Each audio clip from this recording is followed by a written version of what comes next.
अथ विजया एकादशी महात्म्य। धर्मराज युधिष्ठिर बोले कि हे जनार्दन, फागुन माह के कृष्ण पक्ष की एकादशी का क्या नाम है तथा उसकी विधि क्या है, सो सब कहिए। श्री कृष्ण भगवान बोले कि हे राजराजेश्वर, फागुन माह के कृष्ण पक्ष की एकादशी का नाम विजया है। इसके व्रत के प्रभाव से मनुष्य को विजय मिलती है। इस विजय एकादशी के महात्म्य के श्रवण व पठन से समस्त पाप नष्ट हो जाते हैं। एक समय देवर्षि नारद जी ने जगत पिता ब्रह्मा जी से पूछा कि ब्रह्मा जी, आप मुझे फागुन माह के कृष्ण पक्ष की विजया नामक एकादशी का व्रत विधान बतलाइए। ब्रह्मा जी बोले कि हे नारद, विजया एकादशी का व्रत प्राचीन तथा नए पापों को नष्ट करने वाला है। यह समस्त मनुष्यों को विजय प्रदान करता है। त्रेता युग में श्री रामचंद्र जी को जब 14 वर्ष के लिए ग्रीव की सम्मति लेकर वानरों भालुओं की सेना सहित लंका को प्रस्थान किया। जब श्री रामचंद्र जी समुद्र के किनारे पहुंचे, तब उन्होंने महान अगाध मगरमच्छ से युक्त समुद्र को देखा। श्री लक्ष्मण जी से कहा, हे लक्ष्मण, समुद्र को हम किस प्रकार पार कर सकेंगे? श्री लक्ष्मण जी बोले कि हे राम जी, यहाँ से करीब आधा योजन की दूरी पर कुमारी द्वीप पर बगदालभ्य नाम के मुनि रहते हैं। आप उनके पास जाकर इसका उपाय पूछिए। लक्ष्मण जी के वचनों को सुनकर श्री रामचंद्र जी बगदालभ्य ऋषि के पास गए और उनको प्रणाम करके बैठ गए।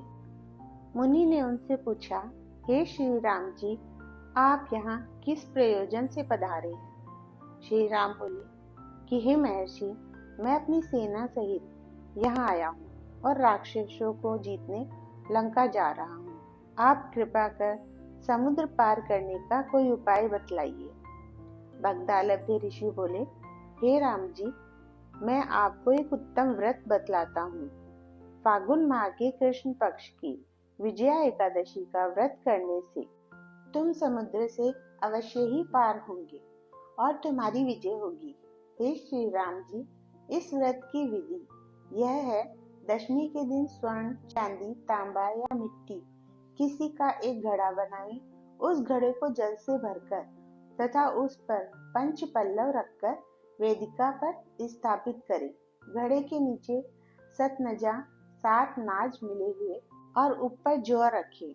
उस पर श्री नारायण भगवान की स्वर्ण प्रतिमा स्थापित करें। एकादशी के दिन स्नान आदि नित्य कर्म से निवृत्त होकर धूप दीप नैवेद्य नारियल आदि से भगवान की पूजा करें।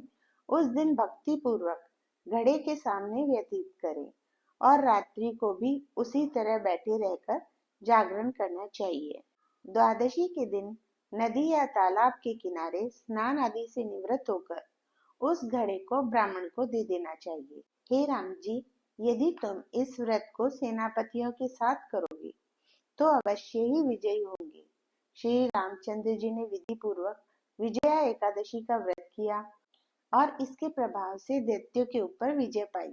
अतः हे राजन, जो मनुष्य इस व्रत को विधि पूर्वक करेगा, उसकी दोनों लोकों में विजय होगी। श्री ब्रह्मा जी ने नारद जी से कहा कि पुत्र, जो इस व्रत का महात्म्य सुनता है, उसको वाजपेयी यज्ञ के फल की प्राप्ति होती है। जय श्री राधे राधे।